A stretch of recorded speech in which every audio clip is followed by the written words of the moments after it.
Hello, ഇന്നൊരു Sunday mini വ്ലോഗാവാം. ആദ്യം തന്നെ രാവിലെ എണീറ്റപ്പോൾ ചായ ഉണ്ടോ ഇടണത്. എനിക്ക് കട്ടൻ ചായയാണ് ഇഷ്ടം, നമുക്ക് പാൽ ചായയാണ് ഇഷ്ടം. അപ്പം ഞാൻ ആദ്യം തന്നെ എനിക്ക് വേണ്ട കട്ടൻ ചായ ഉണ്ടോ ഇട്ട് കുടിക്കണത്.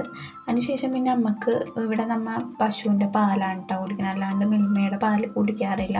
നമ്മുടെ വീടിൻ്റെ അടുത്ത് തന്നെ പശുവുള്ള വീടൊക്കെ ഉണ്ട് കേട്ടോ. അപ്പോൾ അവിടെ നിന്ന് പാല് പറയുമ്പോൾ രാവിലെ 8 മണിയാകുമ്പോൾ കറക്റ്റ് കൊണ്ടുവന്ന് നമുക്ക് തരും കേട്ടോ. അപ്പോൾ അങ്ങനെ ഇങ്ങനത്തെ കുപ്പിയിലായിരിക്കും നമുക്ക് കിട്ടണത്. അപ്പം അത് അമ്മക്കും വെച്ച് കൊടുത്ത് ഞാൻ എൻ്റെ ചായയും കുടിച്ചിട്ട് പിന്നെ അമ്മ അവിടെ ക്ലീനിങ്ങിലാണ്, അടുക്കള ക്ലീനാക്കൽ പരിപാടിയിലായിരുന്നു കേട്ടോ.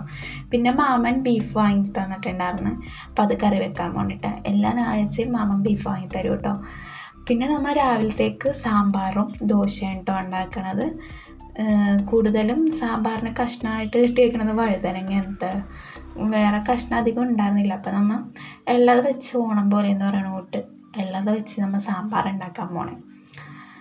അപ്പം നമ്മൾ അതൊക്കെ നന്നായിട്ട് അരിഞ്ഞെടുത്ത് പിന്നെ തക്കാളിയും വെണ്ടയ്ക്കയും വേറെ സെപ്പറേറ്റായിട്ട് അരിഞ്ഞെടുത്തിട്ട് അതിനധികം വേവില്ലാത്തതുകൊണ്ട് തന്നെ നമ്മൾ ജസ്റ്റ് ആ ഒരു സമയത്ത് മാത്രം വാട്ടി അങ്ങോട്ട് എടുത്തോളൂ കേട്ടോ.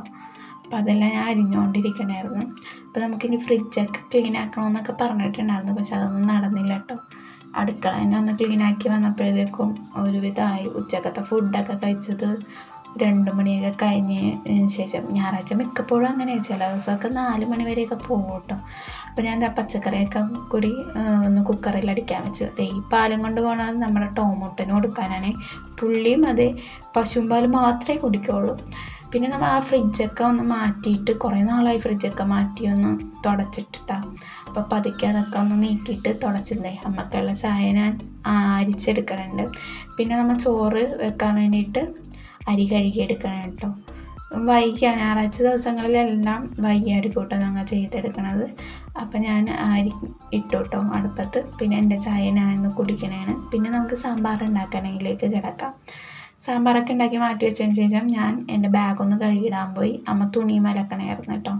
പിന്നെ ഞങ്ങൾ ഫുഡ് കഴിക്കാൻ നേരത്തായപ്പോഴാണ് ദോശ ചുട്ടെടുത്തത്. ചൂടോടെ കഴിക്കാമല്ലോ എന്ന് വിചാരിച്ച് ഫുഡൊക്കെ അടി കഴിഞ്ഞപ്പോഴേക്കും പാത്രമൊക്കെ വെക്കണ ആ സ്റ്റാൻഡൊന്ന് കഴുകാനുണ്ടായിരുന്നു, അത് കഴുകി. പിന്നെ ബീഫ് കറി വെക്കാനായിട്ട് അതിന് വേണ്ട കാര്യങ്ങളൊക്കെ ചെയ്തു കേട്ടോ. അമ്മ അവിടെ പാത്രം കഴുകണമായിരുന്നു, കുറേ പാത്രങ്ങൾ മാറ്റി വെച്ചിട്ടുണ്ടായിരുന്നു. അതിൻ്റെ ഇടയ്ക്ക് നമ്മുടെ നിച്ചുക്കുട്ടൻ വിളിച്ചിട്ടുണ്ടായിരുന്നു കേട്ടോ. പിന്നെ കുറച്ച് നേരം അവനായിട്ട് ഇങ്ങനെ സംസാരിച്ചിരുന്ന് അങ്ങനെ ഉച്ച കഴിഞ്ഞപ്പോഴാണ് ഞങ്ങൾ ഫുഡ് അടിച്ചത് കേട്ടോ. അപ്പോൾ അടുത്ത വീഡിയോ കാണാൻ തരാം.